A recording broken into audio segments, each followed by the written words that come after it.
Finally আমরা চলে এসেছি পুরী। আর এই যে স্টেশনের বাইরে আমরা সবাই, তো আমরা পুরীতে পৌঁছেছিলাম 5:30টার সময়। সকালে সবাই চা খেয়ে নিয়ে তারপরে আমরা চলে গেছি বিচের ধারে, যেহেতু রুম আমাদের তখনও অবধি ফাঁকা হয়নি। আর সমুদ্রে এসেই প্রথমে তো পা ভেজানো মাস্ট। তো রুমে আমাদের চেক আউট টাইম হচ্ছে সকাল 8টা।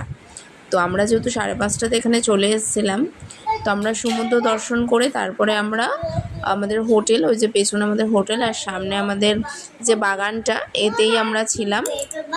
তো এই যে আমরা এখানে সবাই মিলে বসেছিলাম, সারা রাত ট্রেন জার্নি করে সবাই অলমোস্ট ক্লান্ত।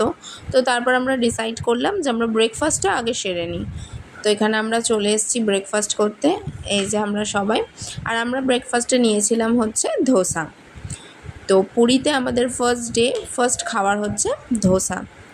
তো আমরা হচ্ছে তারপরে 8টার পরে রুমে চেক ইন করেছি। এই হচ্ছে গিয়ে আমাদের হোটেলের রুমটা আর কি।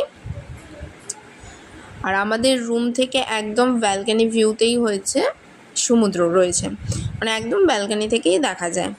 তো যাই হোক, পুরীতে তো আমরা চলে এসেছি। আজকে হলো গিয়ে আমাদের ডে 1, দিনের শুরু।